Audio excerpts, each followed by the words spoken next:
مرحبا لأحلى متابعين وإن شاء الله تضلوا بخير يا رب. وصفتي لليوم هي المعروف بحشوة الجبنة المطبوخة بعجينة قطنية وهشة ومن دون ما استعمل بيض بالعجين، ورح ناخد معروف فاخر وبشكل مميز وحشوة طيبة كتير. بس بالبداية لا تنسوا اللايك والشير وتفعيل زر الاشتراك والجرس ليصلكم كل جديد. ننتقل للمكونات مع طريقة التحضير. بيلزمني للعجينة 3 كاسات طحين أبيض متعدد الاستعمالات، كاسة حليب دافي، تلت كوب سكر، معلقتين كبار لبن زبادي، 3 معالق كبيرة زيت نباتي، 2 معلقة كبيرة زبدة لينة بحرارة المطبخ، معلقة كبيرة محلب مطحون، معلقة كبيرة خميرة فورية، معلقة صغيرة بيكنج باودر، ظرف فانيليا 8 جرام أو معلقة صغيرة. وبصحن بضيف الحليب الدافي والسكر والخميرة الفورية، وبحركهم شوي لحتى يدوب السكر. بغطي الصحن وبترك الخميرة لحتى تتفاعل تقريبا 10 دقايق.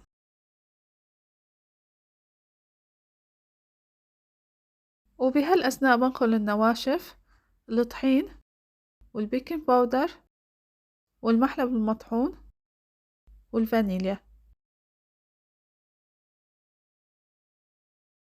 بعد ما تفاعلت الخميرة لاحظوا الفقاعات على السطح دليل تفاعل الخميرة. بضيف فوق اللبن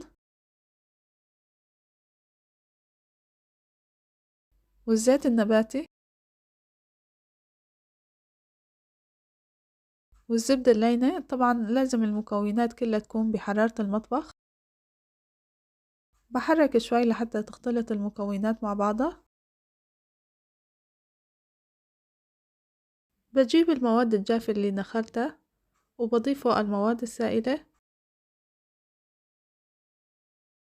وبعجن لحتى أحصل على عجينة طرية سهلة التشكيل.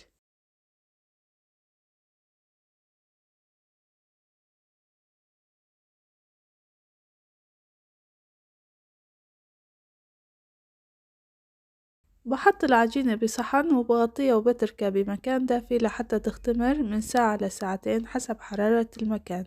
وبنتقل لتحضير حشوة الجبنة المطبوخة على النار. عندي كوبين جبنة موزاريلا تازة، وممكن تستعملوا المبروشة أو أي نوع جبنة، بس المهم تكون نوعيتها بتمط. وعندي نص كوب حليب و2 معلقة كبيرة زبدة و2 معلقة كبيرة طحين.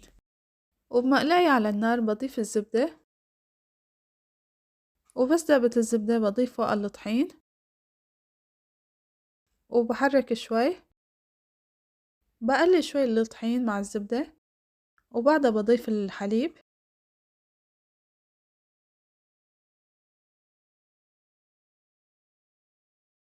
بحرك على نار هادية لحتى يسمك الخليط ويتقل.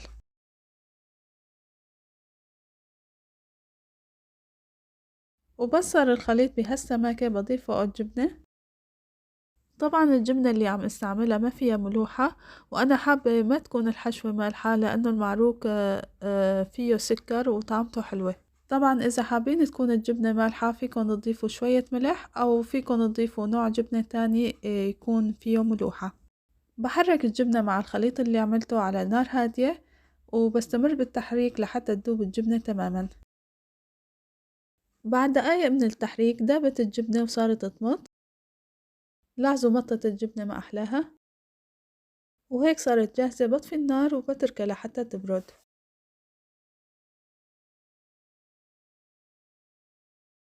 بنتقل لتشكيل العجين. بطالع العجينة بعد ما اختمرت وصارت بهالشكل وتضاعف حجمها مثل ما لكم شايفين.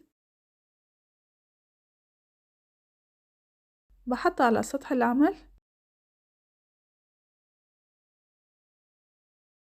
بعملها بشكل طولي وبقسمها لثلاث أقسام متساوية.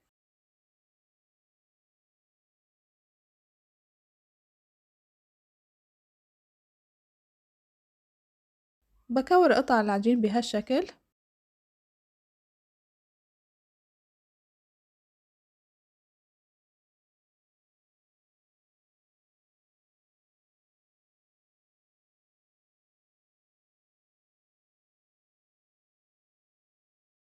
بفرد أول قطعة بشكل مستطيل. بسماكة تقريبا 1 سنتي. لاحظوا طراوة العجينة حتى منا بحاجة لنحط أي طحين، والعجينة ما عم بتلزق بفضل الزبدة اللي حطيناها بالعجين. بمدها بهالشكل. بجيب الجبنة بعد ما بردت وبفردها على العجين بهالطريقة. طبعا ما بحاول أكتر كتير حشوة لحتى ما تطلع برات العجين بعد الخبز.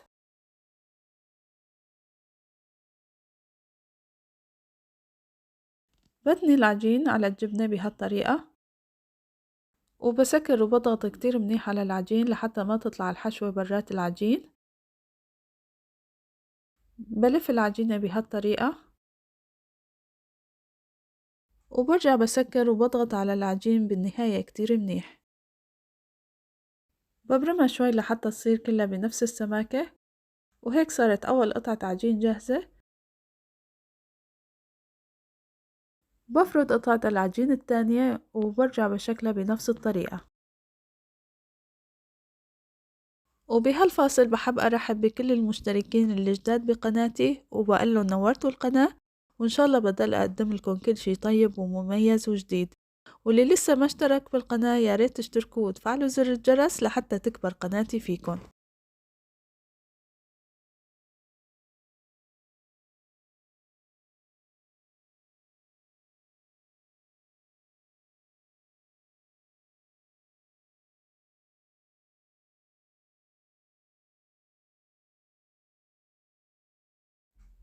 وهيك خلصت من حشي العجين. بجيب صينية فيها ورق الزبدة وبحط فيها قطع العجين وبلزم مع بعض من فوق بهالطريقة. غيرتهم وحطيتهم بشكل مايل بالصينية لحتى ياخدوا مساحة أكتر. بعدها بشكلهم بشكل ضفيرة مثل ما لكم شايفين. طريقة سهلة وبسيطة ورح تعطي للمعروك شكل كتير حلو. طبعا التشكيل اختياري، فيكن شكلوا العجين كمان بشكل انتو بتفضلوه.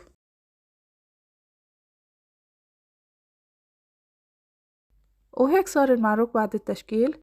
بغطيه وبتركه بمكان دافي لمدة نص ساعة لحتى يختمر ويتضاعف حجمه قبل ما يدخل الفرن. اختمر المعروك وتضاعف حجمه. بدهنه بخليط التلميع وهو عبارة عن صفار بيضة مع معلقة كبيرة حليب سائل وربع معلقة صغيرة خل أبيض. وبحاول أدهن بخفية وما أضغط على العجين لحتى يضل منتفخ.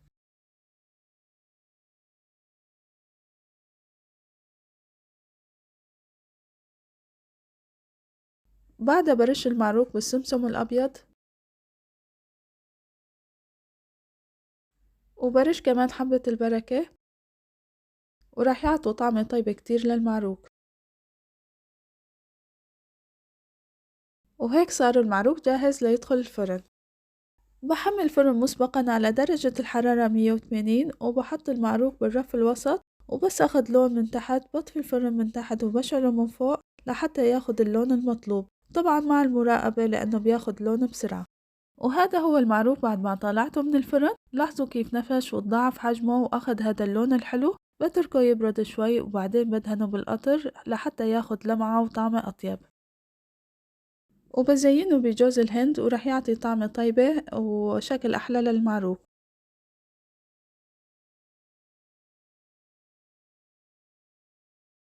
واللمسة النهائية بزين بالفستق، وطبعا هذا الشي اختياري.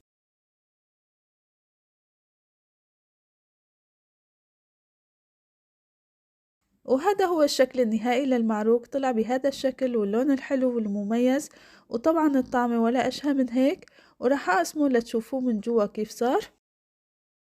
لاحظوا طراوة المعروك وخفيته وكيف من جوا قطني وهش وخفيف. بالإضافة لحشوة الجبنة الشاهية، لاحظوا كيف عم تمط اللي عطته طيابة أكتر للمعروك. فعلا وصفة معروك ناجحة 100%. ولهون وصلت لنهاية وصفتي لليوم. بتمنى تكون الوصفة عجبتكن، وإذا عجبكن الفيديو لا تنسوني من اللايك والشير وتفعيل زر الاشتراك والجرس ليصلكن كل جديد. وتحية مني أنا نور، مع السلامة.